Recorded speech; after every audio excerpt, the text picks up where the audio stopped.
All right, guys, what's going on? Welcome in. So, Robert Saleh just wrapped up his press conference at Voluntary OTAs for the New York Jets. And by the way, of course, I'll leave the press conference link down below in the description box to check out. But for me, the biggest takeaway from it was this whole Hassan Reddick thing. Now, look, big picture, what's going on? Hassan Reddick, new acquisition, is not attending voluntary OTAs. You can make the argument, who even cares, right? They're voluntary. He's a veteran. He's consistent. He produces year after year, literally after year, right? He's a constant sack artist with multiple teams and multiple systems as well.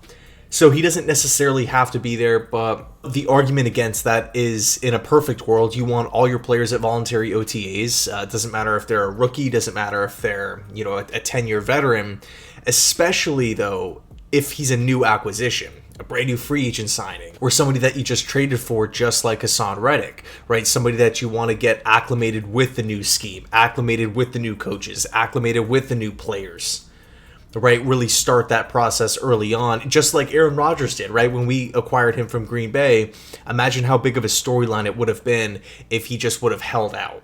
He just skipped voluntary OTAs. That's what he was doing in Green Bay. He comes to the Jets and boom, he's there. He's helping out the guys. And just think about the positives that came from that. Right now, obviously, two different positions, defensive end, quarterback here, Hall of Fame quarterback.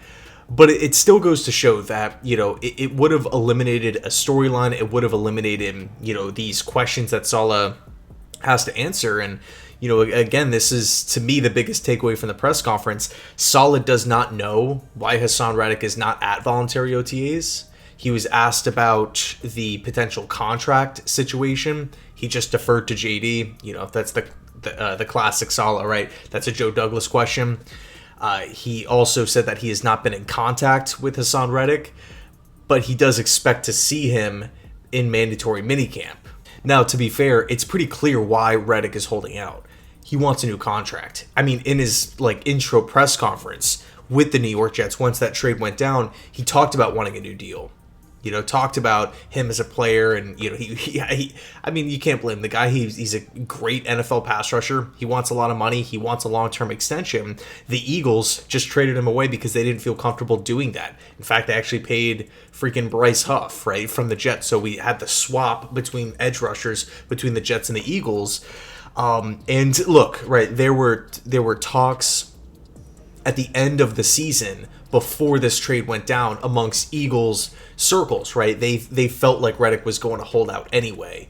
So it's not like Reddick, to me, is disgruntled, or, it'd be one thing if the Jets extended him, gave him a 3-year contract, and he's not showing up, and he's not, in contact with the coaches. Maybe a bit of a different story, but I love Hassan Reddick. I think, crazy enough, I actually wanted the Jets to draft him when he was coming out of Temple all those years ago. But you look at what Reddick has done over these last, I want to say, 4 seasons, it's been remarkable. Last season, he had 11 sacks with the Eagles. The season before that, in 2022, he had 16 sacks with the Eagles. He had 11 in 2021 with Carolina, and then 12.5 with the Cardinals. So 3 different teams in 4 years, double-digit sacks every single season. Different schemes, different teams. Reddick, 29 years old, is proven. He's a veteran. How much will it cost the Jets? It'll probably cost them a lot. Reddick has actually never cashed in before. Yes, he signed a short-term deal with the Eagles, but it's never really been that blockbuster style of move, right? You think back, he had the rookie contract with Arizona. He had, I think it was a 1-year, $6 million deal with the Carolina Panthers, and then after, another big year, signs that deal with the Eagles. But I would assume he wants his pay to reflect his overall production, right? That he's putting out every single year. So again, I don't blame Reddick for wanting a new deal. I definitely understand, right? You kind of want guys, new acquisitions at the practice facility. Again, learning the system, learning the players and coaches. But to me, this does not really feel. Man, I just can't see the New York Jets, Joe Douglas specifically, trading away a high-end asset, a future pick in 2026, a third that could jump to a 2, for a 1-year rental at a position that we're pretty deep at. I just can't see that. So I would imagine that a Hassan Reddick contract extension should be getting done at some point in time. I want to say either right before the start of the season or around midway through the regular season. Because Reddick seemed motivated to be, on the Jets. He didn't seem like he was, angry about being with the team or anything like that. And obviously the Jets on paper are, we should be a playoff team. We should be making noise for a potential playoff run. Hassan Reddick has obviously, been a part of 2 great Eagles runs, these past couple of seasons. In other words, it's not like it's not like the Eagles traded him to back to Carolina, right, where the projected win total is like 5 wins, right? He's going to a playoff caliber team. And he's going to have opportunities working with a coaching staff that has a great resume of developing pass rushers, getting the most out of these guys, whether they're young or old. I'm really excited for Hassan Reddick. I mean, he's one of my favorite pass rushers in football just because of his consistency. He's not one of these, 17 sacks 1 year, 2 the year after, 8 the year after. He's not like a Clowney, right, where it seems like every other year Jadeveon Clowney has a great season, and then it's followed by a quiet year.